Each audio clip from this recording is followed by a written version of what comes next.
Tokyo, 意を競ったこの世紀に 1943.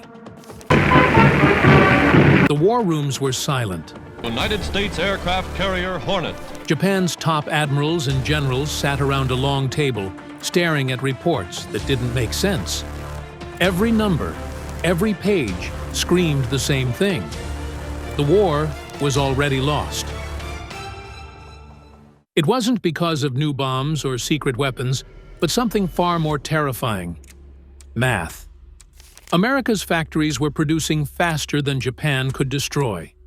Ships, planes, tanks, all rolling off assembly lines like clockwork. What the Japanese command realized in that secret meeting was that the true weapon of the United States wasn't the military. It was industry itself. Stay until the end, because what they discovered will change how you see World War II. And don't forget to subscribe if you love history told without filters. Tokyo, 1943. A heavy rain fell over the Imperial Palace as the Japanese High Command gathered beneath the capital in a soundproof war room. The lamps burned low, the air thick with tobacco smoke and quiet dread. Maps stretched across the walls, red lines, blue arrows, front lines that shifted like dying embers. Around the long wooden table sat the men who had once commanded victory: generals, admirals, and intelligence chiefs who had orchestrated Pearl Harbor, conquered the Philippines, and swept across Asia with divine confidence. But tonight, none spoke. Their briefings were not about triumphs, but mathematics. A courier entered, drenched from the storm, carrying a stack of intelligence reports bound in red twine. The chief of staff slit the seal, his hands trembling slightly. Inside were numbers, production figures, logistics reports, intercepted communications from American industry. At first, they seemed impossible. A colonel leaned closer, whispering, "These must be errors." But the intelligence officer shook his head. "We checked them twice." The room stayed still. America was no longer the sleeping giant they had mocked. Factories in Detroit, Cleveland, and Seattle now worked without rest. 3 shifts, 24 hours a day. Entire towns were building planes, tanks, and ships faster than Japan could destroy them.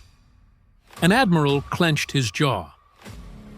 "We've underestimated their capacity," he muttered. No one disagreed. The reports painted a picture that chilled them more than any battlefield defeat. While Japan was rationing steel and fuel, the United States was drowning in production. For every Zero Japan built, America built 12 fighters. For every destroyer Japan launched, America launched 5. The men around the table realized they were staring at something far deadlier than bombs or bullets. It was arithmetic. Admiral Ugaki finally broke the silence. "Gentlemen," he said softly, "this war will not be decided at sea. It will be decided in the factories." The words echoed against the concrete walls. In that moment, the Empire's leaders understood what few dared to say aloud. Japan's greatest enemy wasn't America's Navy. It was America's math. The next folder laid open on the table was stamped with a single word: production. Inside were photographs smuggled out of the United States, rows of assembly lines stretching further than the eye could see. Women in coveralls operated heavy machinery, sparks flying around them like fireflies. Teenagers loaded crates. Elderly men welded tank hulls. The American factory had become a living organism, breathing, grinding, and producing with mechanical precision. A naval engineer adjusted his glasses and read aloud, his voice shaking slightly. "Ford Motor Company, Willow Run Plant, output rate, 1 B-24 bomber every 63 minutes. The room fell silent. Another admiral frowned. "That's impossible." "A bomber requires hundreds of thousands of parts," the intelligence officer replied quietly. Sir, they're using automobile assembly methods. It's true, the disbelief turned to unease. Japan's most advanced factories took weeks to build a single aircraft, and that was with full resources and manpower. Yet here was proof that one American plant could outproduce entire Japanese sectors. The generals knew Japan's factories were small, scattered, and constantly disrupted by shortages or air raids. The Americans, however, had built sprawling complexes inland, safe from attack, powered by endless coal, oil, and manpower. Another report stated that the United States had converted nearly every civilian manufacturer into military production. Typewriter factories now made machine gun parts. Piano companies built airplane wings. Even toy manufacturers were producing bullet casings. Then came the most devastating line in the report. Estimated industrial labor force, 60 million, including women and youth. Japan's total was barely a fraction of that. A general slammed his fist against the table. "They've mobilized their civilians," he shouted. The intelligence officer nodded. "Yes, sir. Their entire society is working as one machine." For the Japanese elite, this was more terrifying than any bomb. While their empire strained under shortages, America had become an engine that couldn't stop. Its output wasn't just growing, it was accelerating. Each month's total eclipsed the last. What the High Command finally grasped that night was that victory was no longer a matter of bravery or tactics. It had become a question of production speed, and Japan was running out of time. The next set of documents carried a headline that sent murmurs through the room: United States Maritime Commission, Emergency Shipbuilding Program. Admiral Koga leaned forward, scanning the first page, and froze. America had found a way to outbuild the sea itself. Before the war, Japan's submarines had been the silent predators of the Pacific, targeting cargo ships to choke off Allied supply lines. It had been an elegant, ruthless strategy: sink their fuel, sink their food, and let logistics destroy what soldiers could not. But this new American program, something called the Liberty Ship, had broken the logic of submarine warfare completely. The reports said these massive steel cargo ships were being produced faster than Japan could sink them. An intelligence officer read the line that made every man in the room stop breathing. Construction time: 4 days, 15 hours. The admiral beside him blinked. That must be an error. The officer turned the page. Photographs proved otherwise. Liberty ships launching one after another from the same dock, their hulls still steaming from welding torches. In Japan, a single merchant vessel took nearly 2 years to complete. America was building one a week at every yard. "What are they made of?" asked a general, incredulous. "Steel, sir." Prefabricated sections. They build each part separately, then weld them together like a puzzle. The room fell quiet again. Japan's craftsmen had spent decades perfecting the art of shipbuilding. Each vessel a masterpiece of precision. But in this new age of total war, the Americans didn't care about beauty. They cared about numbers. One admiral leaned back, whispering, "For every ship we sink, 3 more rise." It wasn't poetry, it was math. The submarine crews were reporting fewer victories. Torpedoes were running out faster than results. Convoys that should have vanished were now multiplying. The Liberty Ship program didn't just rebuild America's fleets, it flooded the ocean. Grain, oil, weapons, men, all crossed the Pacific in waves Japan couldn't stop. Each launch ceremony was another nail in the empire's coffin. The admirals realized that even if they destroyed half of America's navy, they'd never catch up. The enemy had turned industry into immortality. As the lights flickered from the generator above, One officer whispered what the others wouldn't dare say. "We can't outfight what they can outbuild." And in that moment, Japan's naval supremacy began to die. Not from gunfire, but from arithmetic. The mood in the room had shifted from disbelief to dread. Admiral Yamamoto's warning from 2 years earlier now echoed like a prophecy fulfilled. He had told them plainly, "I fear all we have done is to awaken a sleeping giant and fill him with a terrible resolve." At the time, his words were brushed aside.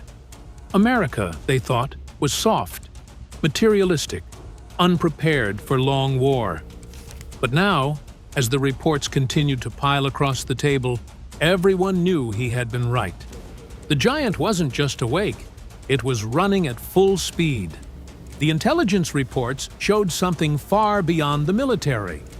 American production had multiplied 5 times over since Pearl Harbor. In aircraft manufacturing alone, the numbers bordered on insanity.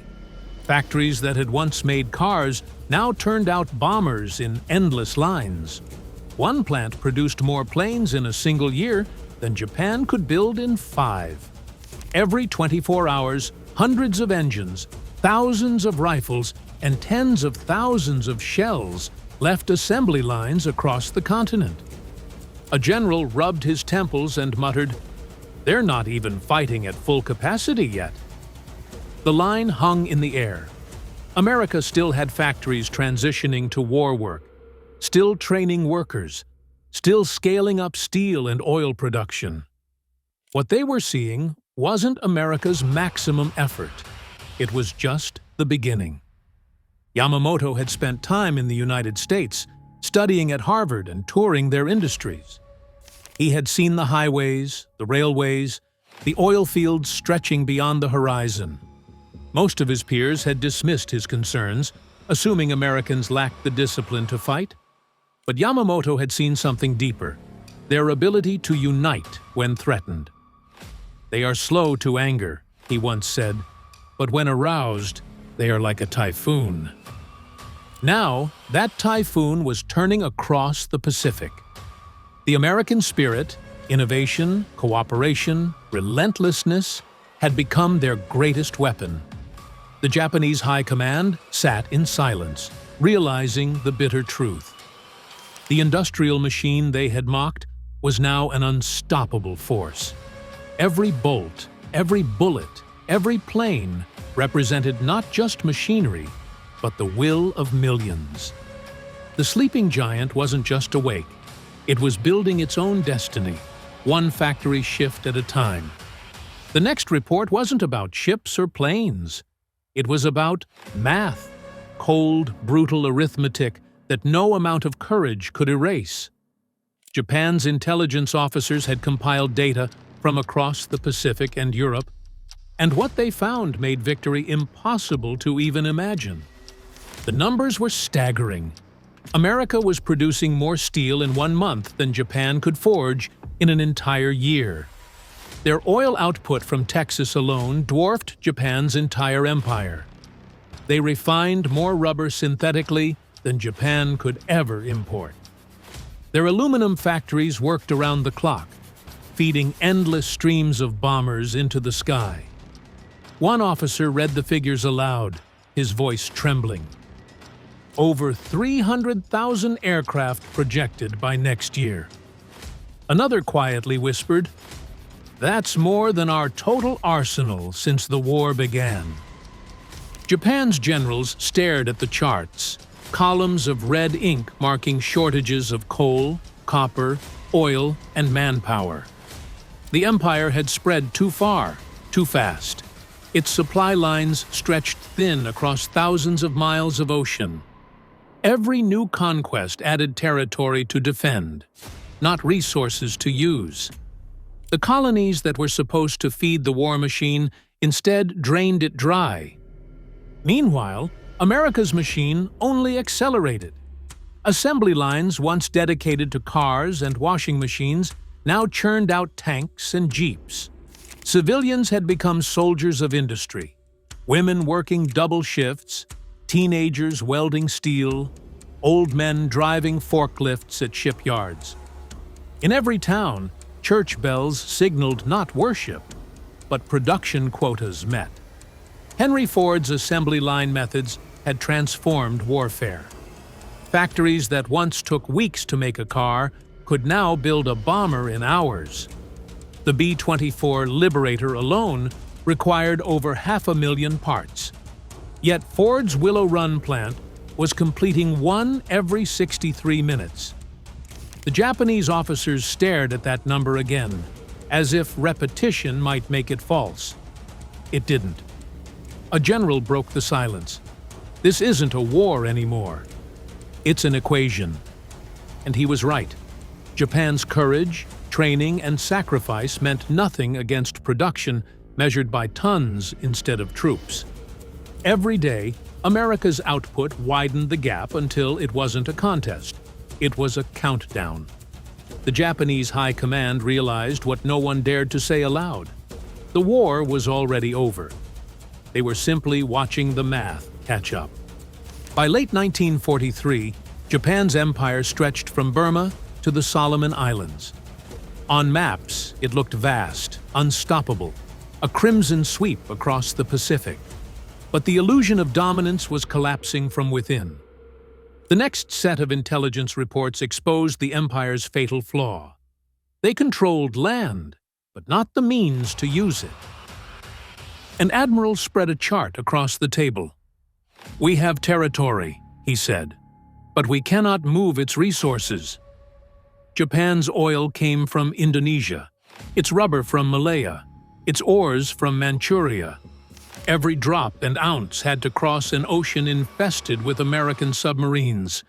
Convoys were being hunted mercilessly. In just 1 month, Japan had lost over half its merchant shipping. Fuel reserves were vanishing. Aircraft carriers were anchored in port, not from strategy, but from empty fuel tanks. Another report detailed the U.S. submarine campaign, Operation Starvation. The Americans weren't just sinking warships anymore. They were targeting Japan's lifelines. Oil tankers, freighters, and transport vessels were vanishing at sea, leaving entire factories idle.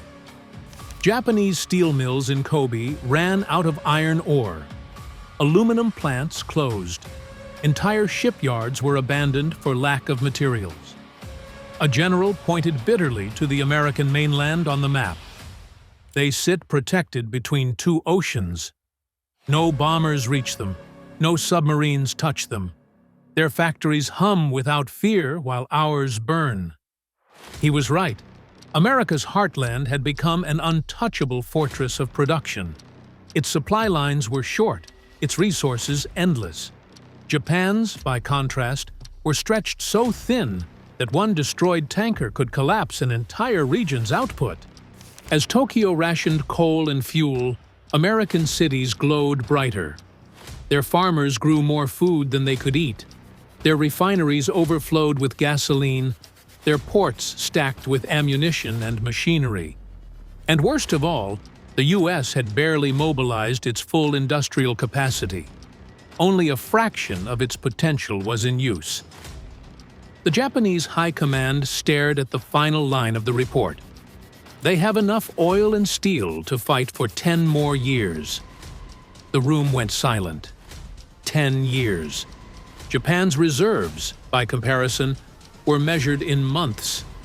The realization was crushing. The empire was fighting a superpower that hadn't even begun to struggle.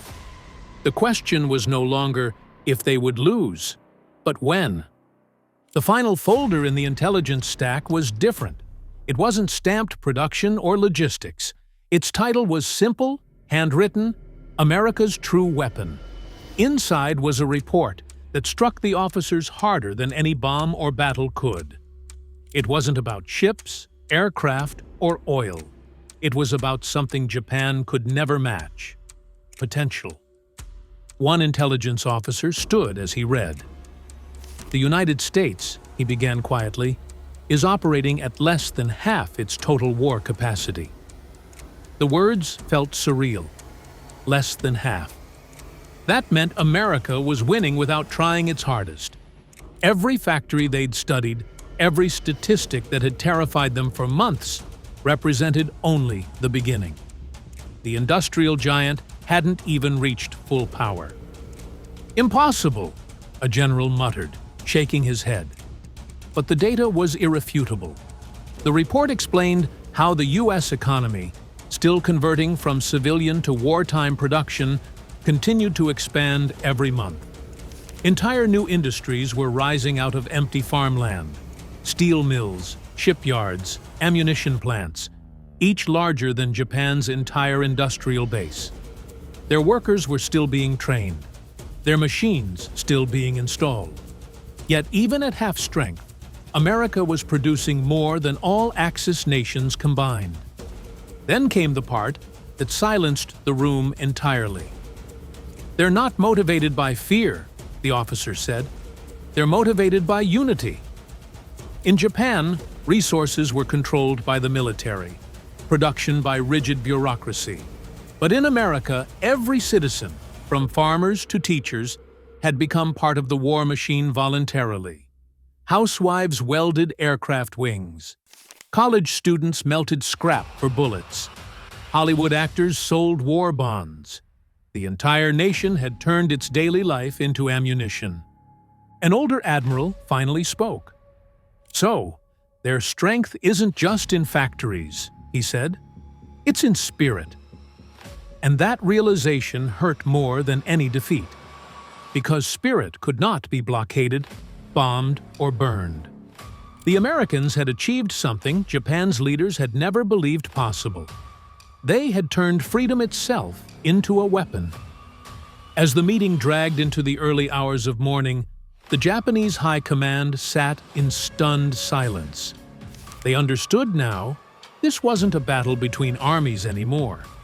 It was a race between nations, and one of them had already crossed the finish line without realizing it.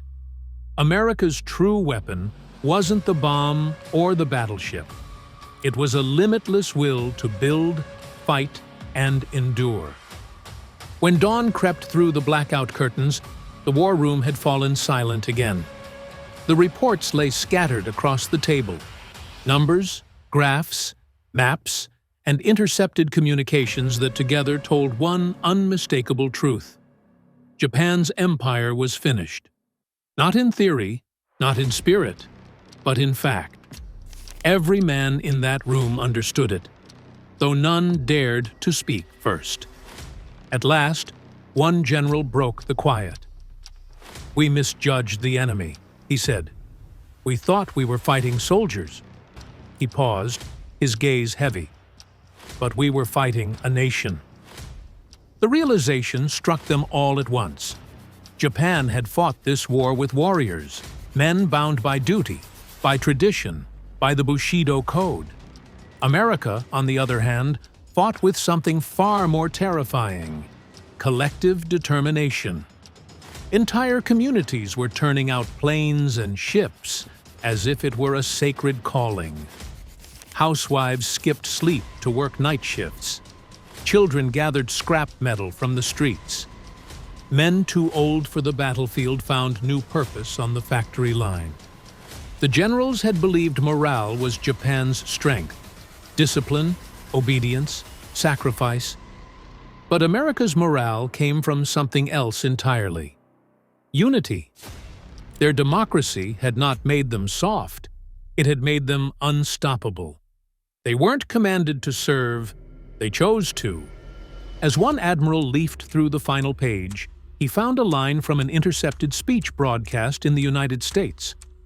"We will build until they cannot break us, and fight until they cannot replace their dead." The words lingered like a prophecy. An older officer closed his folder and sighed. Yamamoto was right. The sleeping giant is fully awake around him. The men nodded in quiet agreement. They all remembered Pearl Harbor, the moment that had filled them with pride. But that same moment had also doomed them. They hadn't destroyed their enemy that day. They had given him purpose. No amount of tactics, bravery, or divine wind could change what the numbers revealed. Japan had ignited a war it could not sustain against an opponent whose strength wasn't measured in weapons, but in will. And as the lamps flickered out in that underground room, every man present knew the empire's fate had already been written, not by generals, but by workers on the other side of the Pacific. By early 1944, the High Command no longer debated victory. They discussed survival. The meeting that had begun with confidence years earlier now ended with silence, resignation, and the soft scratching of pens signing reports they no longer believed in. The Empire's fate was sealed not by a single battle, but by the relentless rhythm of American industry. Japan's skies were dark with smoke, its factories crippled by shortages, its navy a ghost fleet scattered across the Pacific. The admirals knew they could not rebuild. For every ship Japan lost, America launched 10. For every pilot trained in Tokyo, America trained 100 in Texas. The arithmetic had become annihilation. Even divine wind could not stop mathematics. One officer stood and closed his folder. "It's no longer war," he said quietly. "It's attrition, and we are the ones being counted." The others didn't answer. They had seen the latest reports. Tokyo's fuel reserves dwindling, soldiers fighting on empty stomachs, civilians melting down pots for scrap. The American bombers hadn't yet arrived in full force, but they would. The machine across the ocean was still gathering speed. In those final months, Japan learned the true meaning of Yamamoto's prophecy. The sleeping giant had not just awakened, it had evolved. Its people had turned unity, innovation, and sheer productivity into weapons as powerful as any bomb. No fleet, no fortress, no faith could outlast an enemy that rebuilt faster than anyone could destroy. As the meeting dissolved, the officers left one by one, their polished boots echoing on the marble floor. Outside, Tokyo's skyline flickered with distant fires, factories working through the night, still clinging to hope. But deep down, each man knew the truth. The war had been lost long before Hiroshima. It had been lost the moment they underestimated a nation's will to build. And as dawn rose over a weary empire, the same thought echoed through every mind in that room. The giant was awake, unstoppable, and already writing the final chapter of World War II. One rivet, one plane, one ship at a time.